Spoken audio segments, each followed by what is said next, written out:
What sound experience would you like today? I'll have the fantasy pack. Good choice. And could you make it a Cloud 2 wireless? On his way, sir.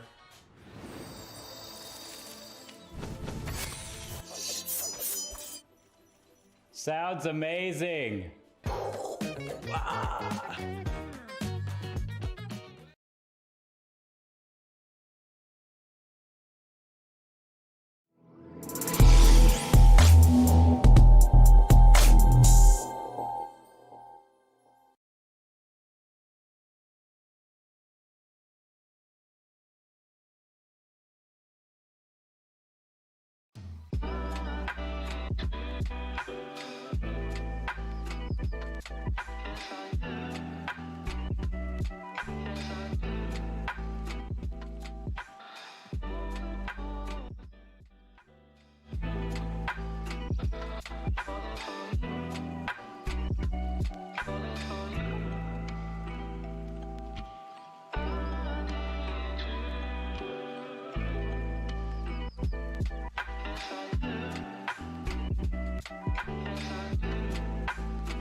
What sound experience would you like today?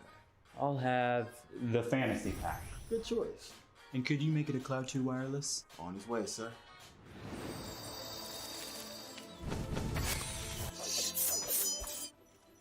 Sounds amazing.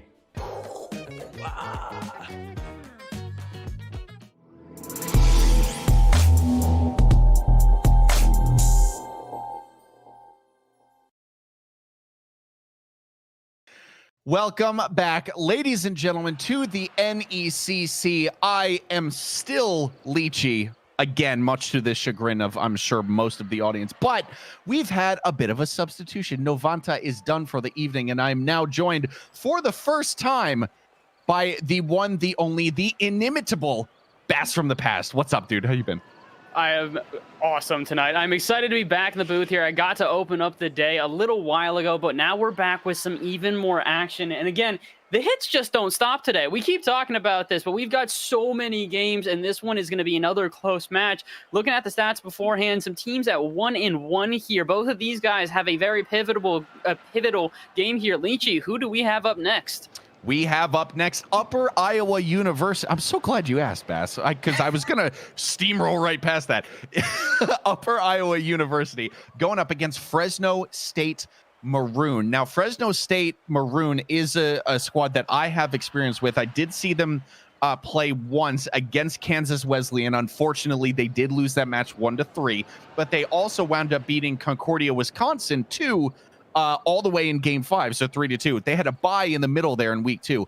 Interestingly, Bass, Upper Iowa has a scarily identical record, if you want to go through that for a second, provided you have the numbers up in front of you. Indeed, I do. Both of these teams have basically had, well, yeah, literally the exact same schedule. They took a loss 1-3, so both of them were able to get one game on their opponents that they lost to, and won both of their games in game 5. So both of these teams have been to the limits. They've had really a rigorous schedule so far here. It's going to be really interesting how this series turns out, especially with this first game. There's going to be a lot shown here in this first game that's going to probably carry on throughout the rest of the series. So hopefully there aren't that many mistakes. Hopefully this is a good game on both halves. I wish them luck, as it looks like we do have kickoff number 1 here. Upper Iowa versus FSU Maroon, and it's going to be Fresno in the orange, Iowa in the blue. Good luck to both teams. Throw 5 minutes up on the clock. Let's get this going. Big Daddy Rue, Krupster, and 10-pin on the side, ladies and gentlemen, of Upper Iowa, and FSU Maroon going with Dust Lunacy and Zonum Plays, who I did see earlier on hanging out in chat. So what's up, dude? I'm sure he's tuning in right now. Best of luck to everybody, as you said. 20 seconds gone, still 0-0. Krupster can't beat Dust. This one's off of the corner wall. Big Daddy Rue is going to have to flip. was going to have to half flip there, but wound up side flipping, so halted the momentum. A pass mid there to Zonum from Lunacy. Executed relatively well, but the momentum has already died out in midfield. Big Daddy Rue misses this one high. 10-pin coming in. Still has ball. The ball. What? Possession of the ball. Dear Lord. Bass, it's been a long day. You're going to have to help me out, bud. Oh, what is that? Zonum. What a block. What a block. I thought he had lost possession of this, but it's 1-0 to Fresno State. All right, well, I guess they can help you out, too. What? It's basically a free flip out of Zonum that somehow predicts where that one pops out. That's vaguely reminiscent of another play that I believe Staged and I watched either last week or 2 weeks ago that we ended up posting on the Twitter. So Definitely if I hadn't seen it somewhat before, I'd probably be a bit more surprised by the play, but instead it's 1-0 here. Somehow Fresno State have come away with the lead to start off, and this one looks to be very hectic, Leachy. Dust is up, trying to make it 2. Doesn't have the boost for it, though. Oh, Lunacy does. 2-0 to FSU Maroon. Man, they came to play today. Indeed they did, and they're just popping off on offense. The other thing about it is they're taking advantage of the defensive back end here, shooting it in the perfect places. 10-pin rolls a little bit too far into goal, and it's slotted into the bottom left. The touch off the backboard left room for the initial shot there. So really just well played from FSU so far. 2-0 with about 1:30 gone. They've got plenty of time to try and keep the score going, but at the same time, I don't think we've quite seen the full Upper Iowa team. They still have some chances on offense that they need to capitalize on. Speaking of which, this might be a good chance as they break out of the half. 10-pin to the middle, and Krupster will finish it off.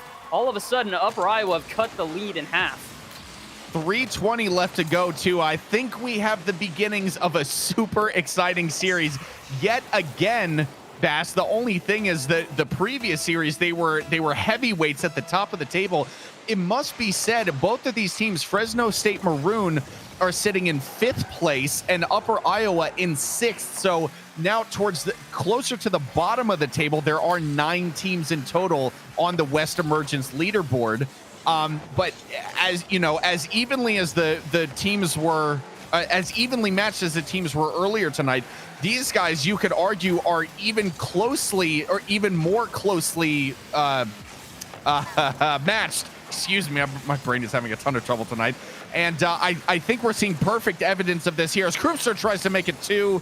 Can't beat the defender in Lunacy is dead. Zone and plays, looking for the solo dribble.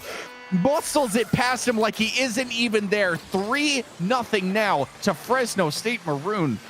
3-1, but still a emphasis more than anything else there. Zonum just continues to be that offensive flair that we need to see here out of Fresno State. This is a very explosive offense versus a team that looks a little bit hesitant right now. Yes, it's game 1, and yes, it's going to take some time to get used to the nerves of being on stream and being in a pivotal match like that, but they don't really have that time right now. We need to see something out of Upper Iowa to get their confidence back. Double commitments like that in the corner are definitely not going to help them, but maybe an offense will here. Can they finally get something done as they move into the FSU half? Oh, 10-pin, that catch threw off Big Daddy Rue, and now this one is wide open for FSU Maroon. If they can make this one work, no. Zonum can't direct that just underneath the crossbar. Now, Upper Iowa looking to put something together. 10-pin waiting patiently at the top of the box, but that one just kind of runs into nothing. Krupster's up for attempt number 2 off the crossbar. 10-pin is in. There we go. Goal number 2 for Upper Iowa brings their team back within 1. We still very much have a game 1 on our hands. And again, I think we're starting to see just 2 explosive offenses going up against each other. Right now, we're not really seeing as much of a defensive effort out of either team here. I do think that's going to improve as time goes on, but again, game number 1, it's a little bit of feeling out how the other team's going to play, figuring out what type of game you want to play, and well, I think this is going to be a pretty aggressive one as both teams are just unloading shots on target right now. Speaking of which, another one out of Zonum's not really going to go anywhere as BD Rue is going to be able to hit that one all the way into the opponent's half, and almost 10-pin almost able to slot one in as there's a defensive error in front of the net. But again, this is what we mean. This one's not quite done yet. Upper Iowa are on the brink of tying this one up. Minute 17 left as time ticks down. Oh, Lunacy, great stop there. Up above, that one's open. If Big Daddy Rue can get this stop, which she can't, so he needs to scramble back in position. That touch didn't make it any better from Krupster. Luckily, 10-pin Johnny on the spot dealt with that one for the clearance. Now Dust is waiting patiently in the midfield for Zonum to get the clearance. Was probably expecting a pass there. Never found it. 10-pin into the FSU Maroon corner. Gets the touch, but it sends it the exact opposite way. Danger isn't over yet, though. Krupster is up and just didn't quite get the bounce he was expecting. Zonum on the side wall, past Big Daddy Rue, over to Lunacy. Sends it high. I think was expecting Dust to be there, but was in a completely different position. So that chance goes by the wayside. 30 seconds left as Bass we see that FSU Maroon is still able to hold on to this 1-goal lead, but it is narrow as can be. Yeah, you can see that they're starting to slow down on the back end, too. They're trying to make as little errors as they can because they know this 1-goal lead is not going to be very steady. And as we have a bit of a collision at midfield that I didn't really expect, if I'm not mistaken, I think that was 2 players for everybody off of Upper Iowa going for that one. And yeah, it's going to lead to FSU being able to close this one off within regulation. And Upper Iowa, I thought, might be able to get one more offense, but stomped out at midfield, and it will not arise. Upper Iowa, unfortunately, go down by 1 in a narrow first game that honestly could have gone either way there. That was extremely close. Very much so. And honestly, there's not much to separate either of these teams when we look at the scoreboard as well. I mean, what, five saves for FSU, 4 for Upper Iowa. Shot total was 8 Upper Iowa, 7 for FSU Maroon. So if anything, that would on paper, and again, I cannot harp on this enough, thank God this game is not played on paper. If anything, that would lead you to believe that the edge would be slightly in Upper Iowa's favor. But clearly, FSU just had that little extra bit of, gusto to make this one work. And now they go into game number 2, 1 game up in against a team that I think they probably expected to have a very fierce contest against. And so far, from the first 5 minutes of this series, that's exactly what we saw. Yeah, absolutely. I mean, this is going to be a tense matchup no matter what. The question is whether or not this starts to sway in one favor of either team. As, again, it's about making those adjustments. If a team can figure out exactly what they're doing wrong for the beginning of the game, they can then make those adjustments throughout the rest of the series here. So, game number 1, a tense nail-biter going back and forth here. But I have a feeling game number 2 is going to probably be closer, if not as close as we see this entire series get. Pivotal moment here in game number 2. Let's see what these two teams have got. Lunacy, probing shot on target. Whoa, almost getting the scoring started early, and Lunacy does wind up getting the scoring started early. He just needed 2 shots to do it. All right, well, I guess we're going to be off to an explosive start again. The offensive seeming to still click here. Lunacy barely misses the first one, slams in the second one. A quick lead here to FSU as they are already up within game number 2. This could be the momentum just swaying in their side, which would not be good for Upper Iowa. Down a game here, they need to try and give themselves some sort of momentum. Oh, and as Krubster gets denied out in the midfield, no momentum will arise. The offense not quite done here yet for Upper Iowa, or maybe I spoke too soon. An inopportune play, and here comes FSU. Oh, not quite able to finish the shot. Lunacy going off the backboard. Again, the quick counterattack and the efficient play that we're seeing out of Fresno is why they currently have the 1-game lead.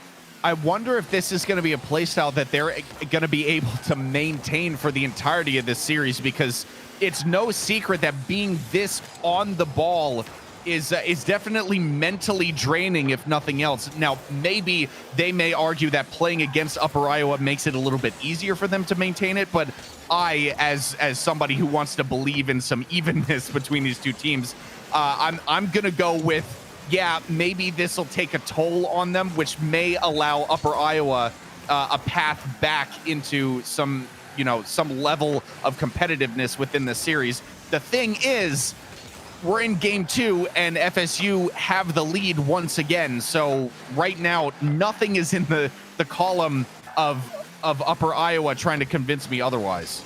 Yeah, unfortunately right now for Upper Iowa, they're not necessarily showing us anything that's going to dazzle both the people in the booth as well as the players on the field. Again, it may not be necessarily the same exact view here, but from outside in, we can see what's happening on the field a little bit more, and we can understand how they're not necessarily playing that explosively. On field, though, I do have to imagine as well that Fresno don't necessarily feel that threatened. If they don't seem like they're being pressured, if they don't feel like at any moment they could get scored upon, they're going to have all the confidence in their side. They're going to feel like they have all the momentum on their side, and it's going to be incredibly difficult for Upper Iowa to get anything started. They need to try and break this stride somehow. I don't know if it's demos. I don't know if it's an overly aggressive offense. Double commitments like that definitely aren't going to be the way to start it up, but whatever it may be, something needs to click here for Upper Iowa. Otherwise, they're going to fall victim to another 1-goal loss here.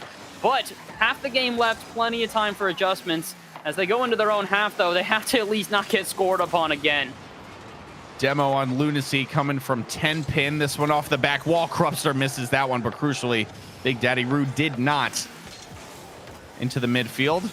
Zonum up high, 10 pin up, even higher. Better position to make that stop. Dust waiting a little bit too patiently. This one's dropped down by Lunacy. Dust is turning. A double commit this time on the part of FSU Maroon. And now Krupster has an open goal to shoot at, but great save from Zonum. Had to make that difficult decision. Do you just head straight back to goal or maybe get in the way of the ball? And clearly he chose wisely there. You think that maybe he wouldn't be so lucky the next time. Lunacy couldn't force that one past Big Daddy Roo.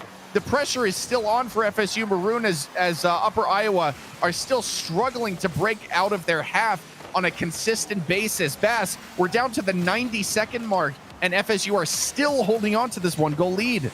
Not only are they holding on to this one-goal lead, but they're not even really allowing any good shots to arrive out of Upper Iowa. Again, it's one thing to actually be able to break out of your half. It's another thing to then be able to turn that into a good offense and a nice shot to finish off. They keep getting out of their half just barely, but it's stomped before they can really turn it into anything. This is a very dominant Fresno State squad right now. The question is can they maintain this dominance? Oh, my word! For the rest of the game, passing it to the other team, probably not going to help. And as Dust throws up a great pass in chat, I think they're aware as well. This was not the touch they should have made. Krupster goes, thank you. I'll take this one to the bank. 66 seconds left, and all of a sudden it's tied up. FSU were sitting pretty on that one-goal lead, and that's not something that I say often because at any time a one-goal lead could be reduced to nothing. But FSU are able to claw this one back off of a kickoff goal with exactly 60 seconds left. 10-pin just overcomplicating that for absolutely no reason. I don't think they even needed to flip out there in midfield, and as they literally dodge it like a bullet, it's unfortunately going to leave an open back end, and all of a sudden Fresno State are back on top. All of that momentum, all of that hard work out of Upper Iowa, and it is erased within a moment, has got to be deflating. I hope that they can keep themselves in this because 50 seconds is plenty of time to try and tie this one back up again, and if they do not do that, if they do not take this one to overtime and potentially win it, they'll be down by 2 games, and oh, it looks like they just might. Lunacy puts in a third, and with a 2-goal lead and 30 seconds left, I think that might just be the nail in the coffin, Leachy. I could not agree more. A nice, simple shot. Krupster just didn't have the pace to get there. 36 seconds left, as you said. 2-goal lead. It's asking a lot. It's never impossible, but I feel like as casters, we like to fall on that cliche a lot. We need to think of it in a more realistic fashion. All FSU Maroon need to do is take the ball into their possession and invite Upper Iowa to come at them and then just win a couple 50s, and this game is in the bag. In the span that I have said, I've explained all of that, we have run down to the last 11 seconds here in this game, and no comeback goal was scored from Upper Iowa. I do believe that this is going to be game number 2 going to FSU. The ball hits the ground. That is exactly what will happen. 2-0 on the series to Fresno State Maroon. They are feeling themselves right now. What a performance compared to game 1, I gotta say. Yeah, they looked a lot more dominant here. It was a close back and forth in the first game, but again, this is what we were mentioning as we exited out of that first match, was that, hey, the momentum could start swinging in one of these two teams' favor, and all of a sudden we could have a very different series. Well, we indeed did have a very different series, and one person to highlight within that is going to be Lunacy is dead. Lunacy took 5 shots, had 2 goals and 2 saves, was the leader in every single category but assists for their team, absolutely dominated on the pitch, and that's the issue, is that when you have players that are feeling themselves, feeling their confidence, and really starting to hit their stride, it becomes very difficult to mount a comeback. So at 2 games down with a very dominant performance out of FSU, Upper Iowa have got to get something clicking in game number 3. They're on the verge of being swept, and definitely not a position they want to be in. So that's the thing. They have to get something clicking, Bass, but what is that thing that they get clicking? Is it target somebody on FSU to unstable them? Is it that they have to work on their communication a little bit to reduce the double commits? Because we did see them out of both teams, to be fair. I don't want to highlight, one specifically, but I mean, what is the key to unlocking this FSU Maroon team? Because they seem I won't say infallible, but they seem pretty dang hard to break down right now. Yeah, especially considering, like you said, the double commits and the minor errors that we have seen. I think that might be the first thing. Like, I always am a fan of clean Rocket League, simple Rocket League that works effectively. So in game number 3 here, if we can just see them lock down the back half and just play with a little bit more of a traditional Rocket League, no double commits, simple rotations in a triangle, all the basic stuff that, you know, you learn when you first start getting into the game, I think they might have a chance, because just playing like that is going to throw off your opponent considering how differently you had played previously. But as FSU are already in the attacking half yet again, game number 3 looking like it might just be the same story as before. Krupster getting beaten here at the beginning of game number 3. 30 seconds gone. This one's up high. Rue's turning around. Kind of scuffed that clearance a little bit, but 10-Pin did luckily step in. Wow. Actually had a very threatening attempt there on target, but Lunacy standing tall. Oh, Krupster getting bumped out by Lunacy yet again. Lunacy, I gotta say, Bass, I mean, Lunacy has been everywhere something important on the field is happening for FSU Maroon. Lunacy seems to be involved. Unfortunately, was not involved in a save here. Upper Iowa have the lead in game number 3. Oh, this is just unfortunate. You can see Lunacy coming in there. Thought that because there were 2 players on the left half of the field there that, you know, there would be a chance someone touches it, at least delays it, something happens, right? No, unfortunately not, as neither player can make a touch there. It's going to be the first lead we've seen, I believe, the entire series to Upper Iowa. Hopefully they can maintain it. A minute gone here. They've got some much needed pressure. And again, their offense does look a lot more revitalized than before. They are jumping way more aggressively on these balls. They are absolutely keeping the pressure up as they move into their opponent's half. But as I say that, a bit of an awkward dead zone in the midfield might give room. Oh no, BD Rue can't finish off the shot. But again, this is a very different pace than before. Fresno State don't look to be nearly as comfortable. And meanwhile, the offense for everybody off of Upper Iowa has just started clicking. Clicking indeed. Zonum trying to catch this one.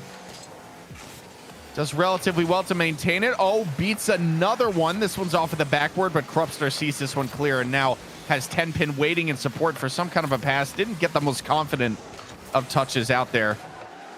Rue leaves this to 10-Pin as he rotates back. 10-Pin. Oh, the solo effort. Popping in high. They saved it.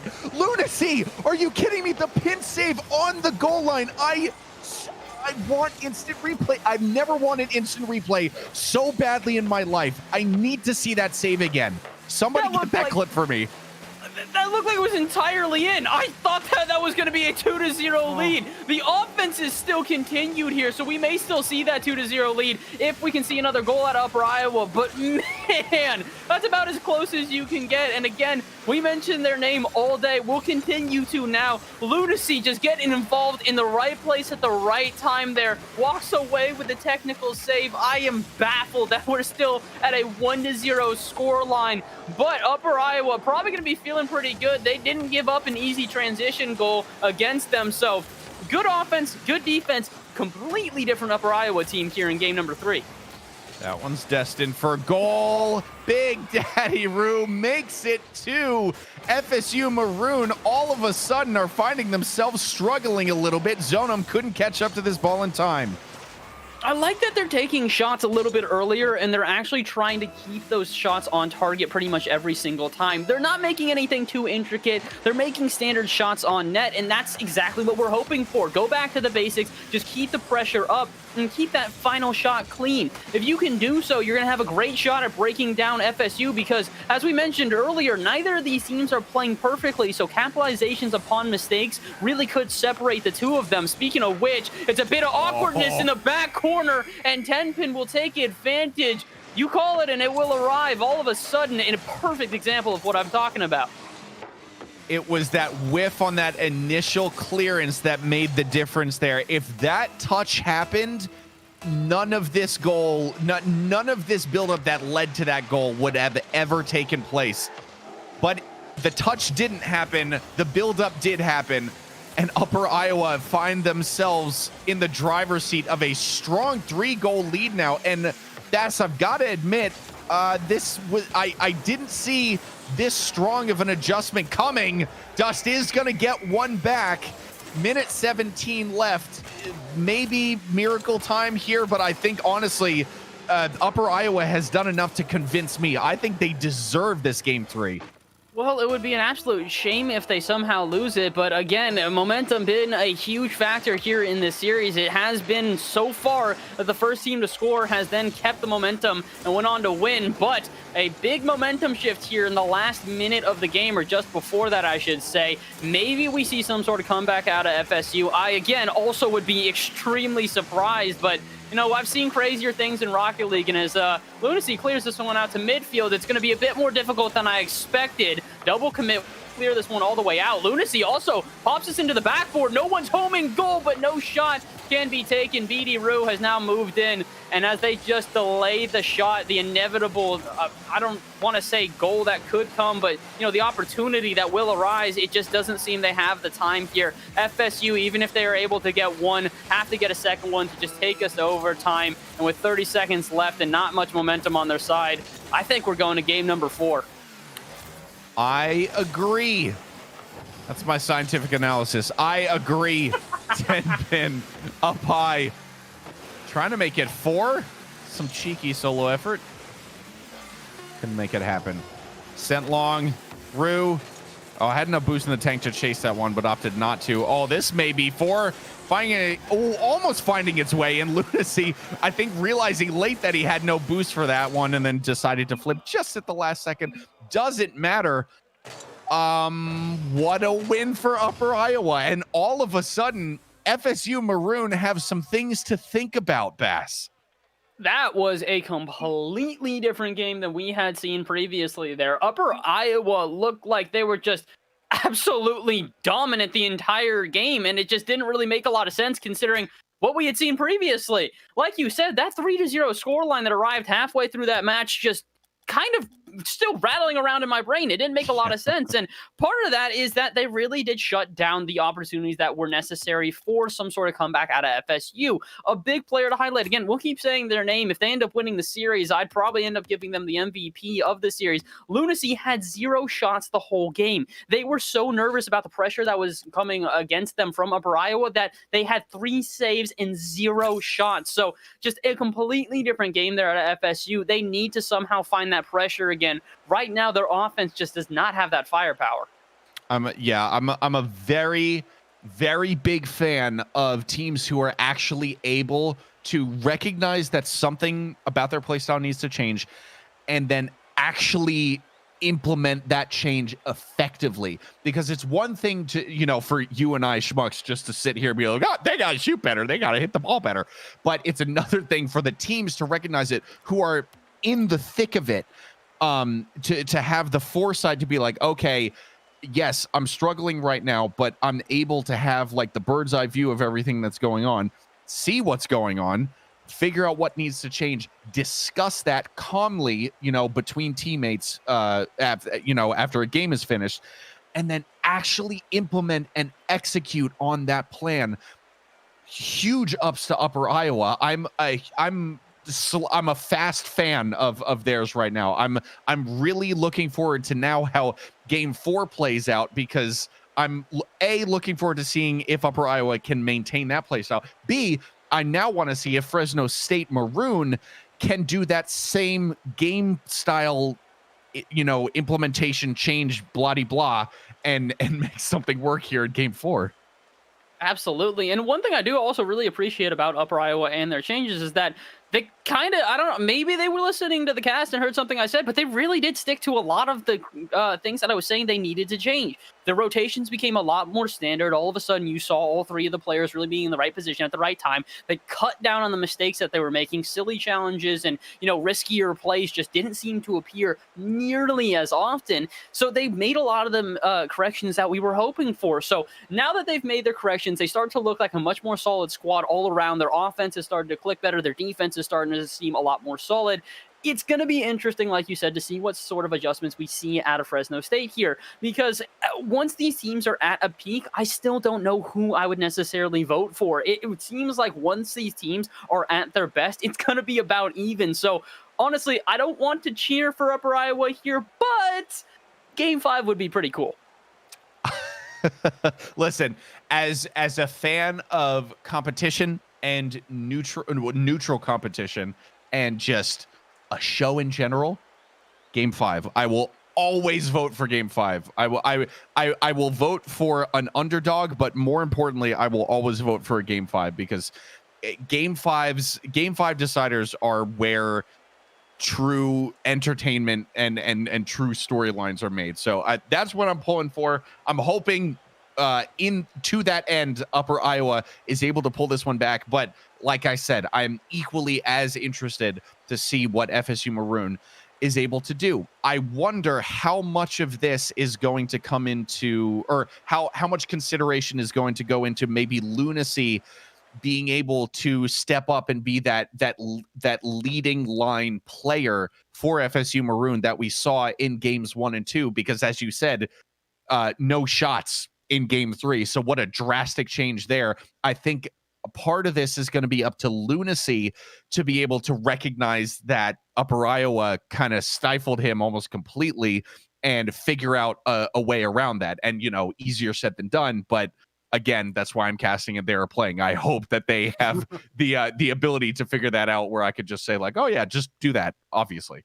Hey, listen, I will say this. As much as we are critical of these guys, if you've ever seen Twitch chat during any sort of lowlights when it comes to people playing, it is absolutely brutal. I have seen people call SSL Silver 3s, so it's quite something when you see those guys who are like, I could be better than this. I'm gold too, and this is obviously it's don't worry, everybody always has critiques, and the question is whether or not you're able to rise above them and take away what we'll call are the good parts of the critique and take them to heart and start to run with them. So far, it seems like Upper Iowa have been able to do that, but again, we hope that they can try and keep the momentum just for the sake of competitiveness. We'd love to see a Game 5, and as I think we do have the server up and everybody in here, I think we're just about ready to let these teams hit the pitch as long as we have got a okay from both sides, as it looks like we do indeed. Here we go, Upper Iowa versus FSU. This is going to be game number 4 for Upper Iowa. They win this one, they move on to possibly reverse sweep their opponents. For FSU, they're trying to finish it here and now in 4 games. Good luck to both of the teams. Let's see what they've got. 5 minutes is all that separates FSU Maroon from going home early. Well, technically both of them from going home early. It's just one of them will be going home early as a victor and the other one in defeat. We'll just have to see which one of those teams that will be. Out to the right side. That one put in mid by Krupster. Big Daddy Roo can't quite grab a hold of that one. Bass, I gotta say, first 30 seconds of this game 4 has been a lot more disorganized than I'm used to seeing from these two teams. I think the nerves might be here. I don't know exactly Maybe what's going on, but all of a sudden, this is looking extremely awkward. Finally, now we get some pace on play. Maybe we can see something develop here as FSU are going to be on offense. Pops high, Lunacy has 2 players, but why? No, Zonum cut off Dust, who had a perfect shot, and that'll be the end of the offense. Oh my word. Everything is going from bad to worse for FSU. They cannot afford a double commit like that, especially when the counterattack is lethal. Krupster caught this, I think, with the very bottom of his back tire. Look at this one. Oh, okay, it was more the side, but regardless, what a read. And Tenpin's going to get the credit for the assist. Beautifully played, and what a fantastic way for Upper Iowa to break out of their own half and just instantly put the counterattack on their FSU Maroon opponents. And quite honestly, a well-deserved 1-goal lead here. About, what's that? 75 seconds in. Upper Iowa looking quite healthy so far. FSU Maroon yet again backpedaling. Oh my word, so far this one has looked very different for FSU. Well, I mean, I should say very different from the first half of the series here. FSU in game number 4, game number 3, we started to see the struggles develop. Now here in game number 4, they are accentuated beyond belief here as they are just struggling to get any sort of momentum on their side. Maybe they can try and run with this as they finally have a good clear, but as Tenpin will be out at the midfield, it looks like it could be a shot. No, nothing will arrive. Krupster gets gets in late, and it's not going to be an accurate enough shot. Oh, but his no touch comes through. Zonum has to bail them out. Somehow doesn't get credited with a save. That is an absolute rob there. Zonum deserves to have a save for that one. You know who had the save? The crossbar. Zonum plays. Okay, he was like, you know what? You're not going to give me a save. I'm going to force this through into the opponent's goal. 1-1 for FSU Maroon. What a dunk. Oh my word, and we're gonna continue to stay competitive here, 1-1, and all of a sudden we're tied back on up. Maybe that is the, you know, shot of life that we need to see out of FSU. If they can start to get the momentum in their favor, maybe we can see them return to form. Listen, as much as I would love to go to Game 5, I'd also love a competitive Game 4. If we finish it here now with a back and forth of epic proportions, I'll be satisfied enough. Fine, I'll take that bargain. I won't fight you on that. Fine. I guess. Whatever, Dad. Lunacy is dead. What are we doing? Lunacy is dead. Looking for the solo dribble. Oh, to beat 10-pin. That was a great pop up and did get the team double. And in the melee on the goal line, Dust somehow manages to see this in. I mean, really heads up play to Dust, to be honest there. Lunacy popped it a bit too far, so Dust just tried to pop it against the backboard to keep it in possession. As they do so, they're realizing, oh, let me just get the second touch and pop this one on in. All of a sudden, it's a really impressive play there that is going to give a little bit of momentum to Upper Iowa. Oh my, or excuse me, I was going to say to FSU, but Upper Iowa, all of a sudden, they've got the momentum now in their favor as they're on offense and aggressive. Can they do anything with this at midfield? No, apparently not. A bit of hesitation, but it looks like it's not going to result in much as it's just going back and forth, back and forth. Great pass mid from Krupster. 10-pin just couldn't find that final touch. Oh, 10-pin, not the backflip he wanted. That one is off of the back wall. Daddy Rue needs to challenge this one. Doesn't get there in time. Everybody very hesitant on the back wall, or back line rather, from Upper Iowa. 10-pin putting this one on target. A looping shot. No! The double commit from FSU bites them. Oh no, this is brutal. This was just, again, I feel like this keeps happening. I don't know if it's maybe the communications are starting to falter here for FSU, but just, they can't afford this. They keep going up for balls in the air that they both have, and somebody has to call somebody off. Yes, it sucks to tell your teammate, hey, don't touch it, I've got a better touch, but at certain points, you kind of just have to do that. It cannot afford to continue double committing like this, especially in a close series where the other team is starting to find their flow. Speaking of which, good save out of Big Daddy is going to make them move into the upper half. Almost a nice shot, but as it's a double commit, they're going to have to pause for a second and restart, but not for very long. Again, Upper Iowa really do look to have the momentum in their favor now. Lunacy can't beat Big Daddy Rue. This one's dangerous, especially with 10-pin up in the air already. Gets the full boost. Looking to be as obnoxious as possible. Big fan of that play style. This one's off the sidewall. Dust. Shot/pass hybrid. That one's high off that backboard, and Zonum will have to see this one high just to kill the momentum for now. Bouncing in the box. Lunacy, a powerful clearance. Now a two-man advantage here for FSU Maroon as Upper Iowa is looking to get back into position. 10-pin will do so brilliantly. Still going with this one. Can't get the dunk. Krupster misses. Rue, pass. No, it's not a pass over to Krupster. He did go for the demo and got it, but it wasn't a productive one. I feel like maybe would have been better served positioning to receive that ball from his teammate as a pass. As it stands, Bass, we have got overtime in Game 4. FSU a single goal away from putting this one to bed. Oh my word, this is going to be a tense overtime here. This could be the end for FSU if they can capitalize right here, right now. Not quite able to. A contested shot. Oh, but is that one waterfall down? I thought we were going to see the end here. Instead, it's a counterattack where all of a sudden Upper Iowa might be able to, but oh my word, I don't know if my heart's going to be able to take this. This is, listen, we said we wanted a tense Game 4. It looks like we're getting it. If we also go to a tense Game 5, I think I might just have to tap out. Take your medication, ladies and gentlemen. They don't tell you about this with the NECC when you log into the Twitch channel, but there will be some heart palpitations, and that's just something you got to deal with. It comes with the territory.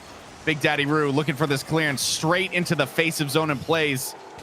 Zonin waiting for this one to come down, waiting too long. Krupster will send it off to the side. That is a shot on target from Dust, and it's going to go in. FSU Maroon will take it in game 4. What a shot to put this one away. Oh my word, was it a perfect shot ever? Just seems that Big Daddy Roo is a little bit too far out of net. If that one had been any more center, probably could have cut the angle, but as that one goes right underneath, I think that's going to be that. All of a sudden, we are wrapped on up here.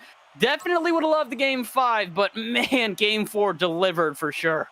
I had to listen. I submit that was, I would say that was as good as going to game 5. So you were right.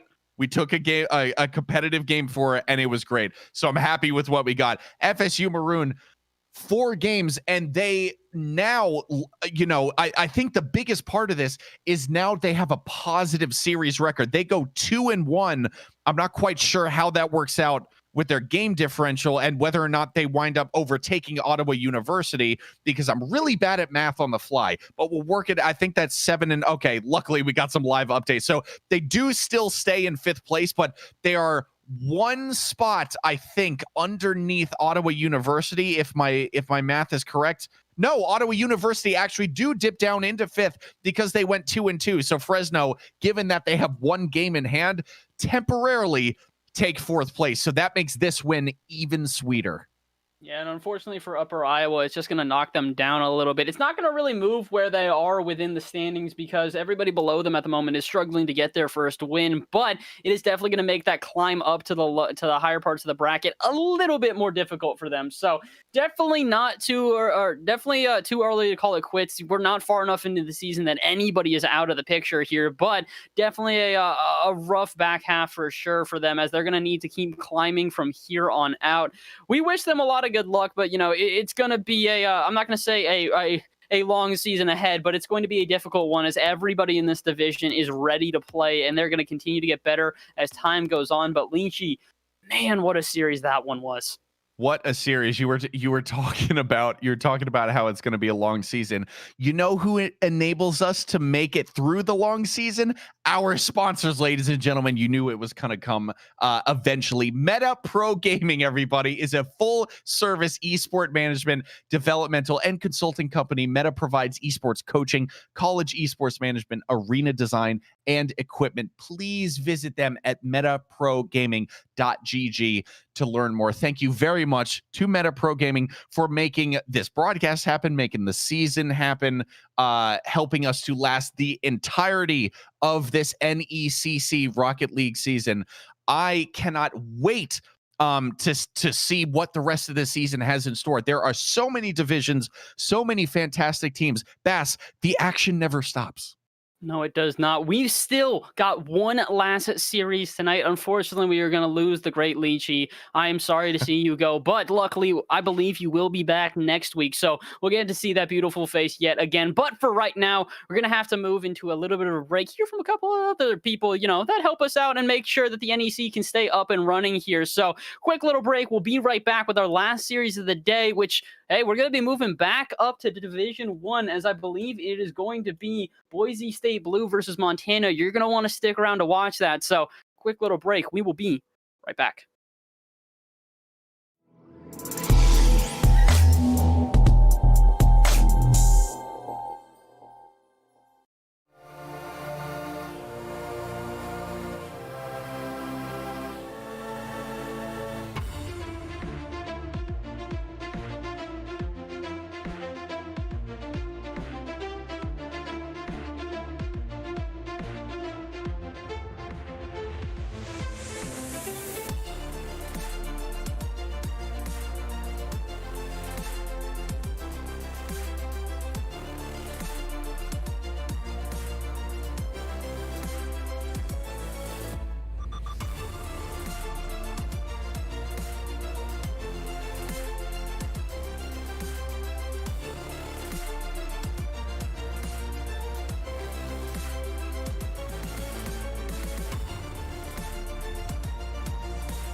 What sound experience would you like today? I'll have the fantasy pack. Good choice. And could you make it a Cloud 2 wireless? On his way, sir.